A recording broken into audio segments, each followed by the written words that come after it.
Hello and welcome back to this developer commentary. My name is Paul Schneider. I'm the creator of GunGirl 2 and I just got almost killed. And yeah, we are back for this developer commentary. And if you're wondering why we're here again, is because I've rewatched my other commentaries and I've noticed that I didn't go to get this blue key card here and the power orb and the cherry. Ouch. Which are all things that you want to get if you play this game. Okay, we have opened the secret location in the basement of this house. So now we can get the power orb and we can also find this hidden platform. And this one as well. Now we can go to the attic of this place and get the cherry. And if you, in case you don't know, when you collect all 10 magic cherries in the game, you will get the secret character.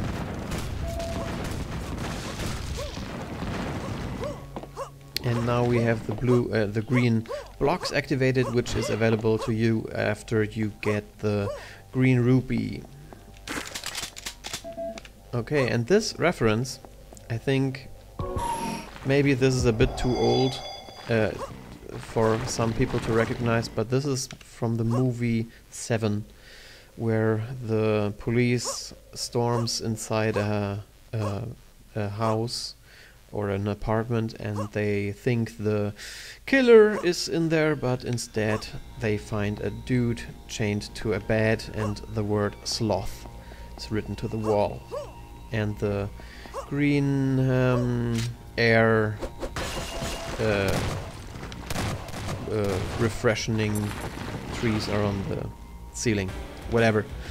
Let's just ignore this for now and continue. Oh yeah, I have a new power orb and I want to boost my energy rifle a bit because it's cool.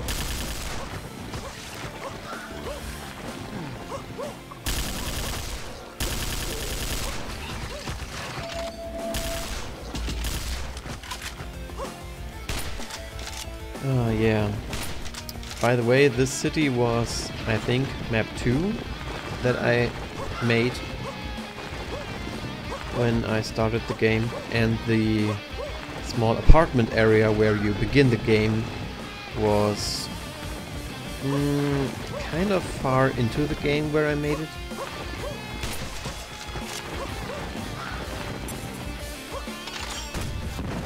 And yeah, there's the complete number of maps is about 50. So 50 different locations are in the game. Okay, where do I have to go now? Return to Ash to get new instructions. Did you know that you don't have to talk to him? You can also just go to the area where you have to proceed and don't talk to Ash. Because while I was making the game, I always forgot to go there. And so I thought, like, okay, when I, the creator, don't even think about going to Ash to continue the quest, why should I bother all players with that? So now we can go here in the hell version of the ice stage. Talk to this dude. I'm the ferryman. Blah blah blah. Yeah. Now we can ride across the river of lava. I wanted to make fire for this river, but as you might notice, there is no fire in the entire game, and I had no interest to just create a new fire effect just for this level. So I made a red river, called it a day, and here you go. I don't think it's too bad.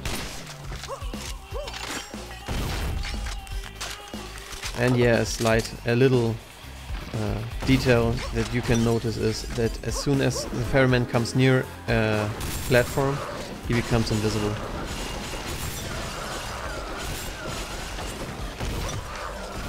Oh man, I've played so much Super Meat Boy last night that I almost forgot my controls. No, I died! No, how is this possible? Well, maybe because I suck. Yeah, as I was mentioning, I've played Super Meat Boy and I finally beat the game. Yay! I have about, I don't know, 2,000 deaths. And yeah, a few people asked me why I didn't include a death counter in GunGirl 2. And this is basically because I don't want people to regret dying. As you might notice, there's no penalty at all if you die. Instead of, besides, you have to walk back to get the, you have to walk the way again, the path. And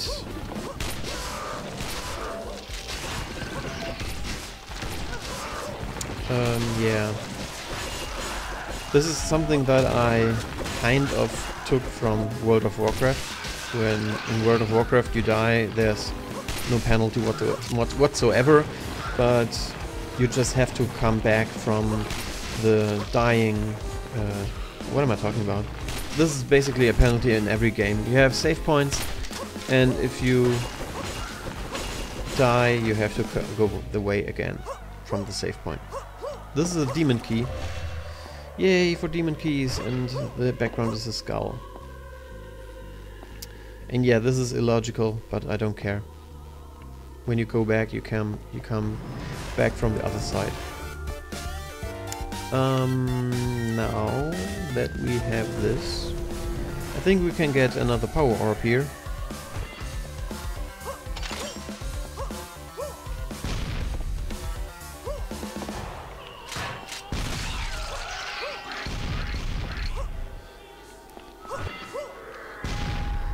Ah, I suck.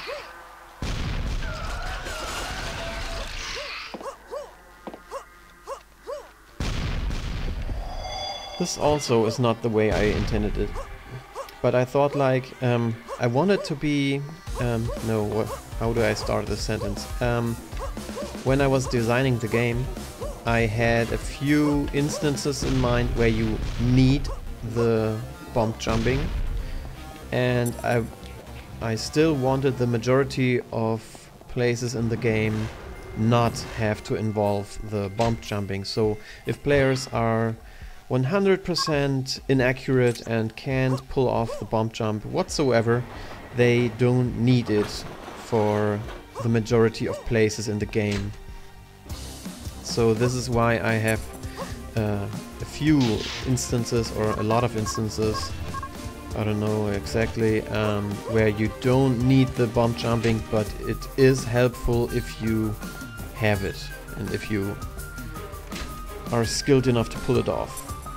Okay, I'm totally clueless where to go now, so I just can read this. Ah, okay. We can kill another boss! Yay! Yay for boss killing! Okay. This is actually a boss that I had to change a bit from the original, because it was just too easy to kill him.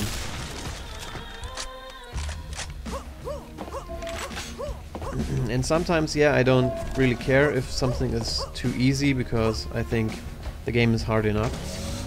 But this boss, I wanted him to be a challenge. And yeah, this boss was inspired by a game called Holy Diver.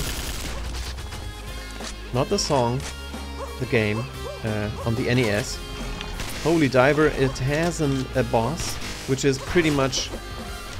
I have spent years to kill him and I have never killed him.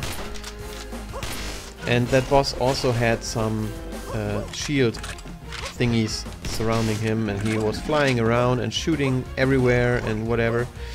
And yeah, this is kind of a homage or homage. I don't know how to say this in English.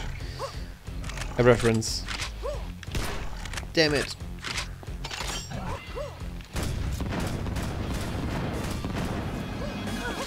Oh shit. If you stand around inside him, he will teleport away. At first this wasn't possible, this wasn't implemented, and you could just stand inside him and just keep shooting everything you have, like this, and he was way too easy that way. After I've seen a few guys on the internet doing such a bad thing to my creation, I thought like, damn it, I have to change it. So now if you stand around inside him, he will teleport away and you are screwed. Or it just saves you, like this. Yeah, as you can see, he's not a pushover. Pullover? Pushover? No, pullover is something different. No, I've died. Why me? Okay. Now there's...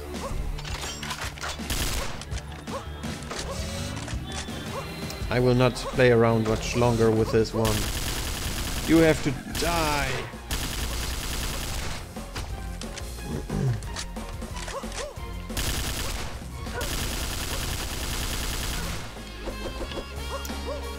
Yeah, bosses are not really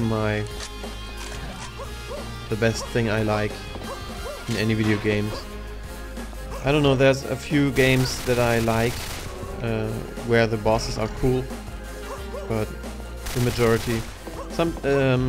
Yoshi's Island is a game where I really like the boss fights, because they're kind of easy and you don't have to take ages to figure out what to do, which is always the most boring part in any video game that has bosses. At first you have to find out what to fucking do, and I don't like that. It's just, for me, it's just a cheap way of making something more complicated than it needs to be, I think. Okay, now, dude, it's time for you to die.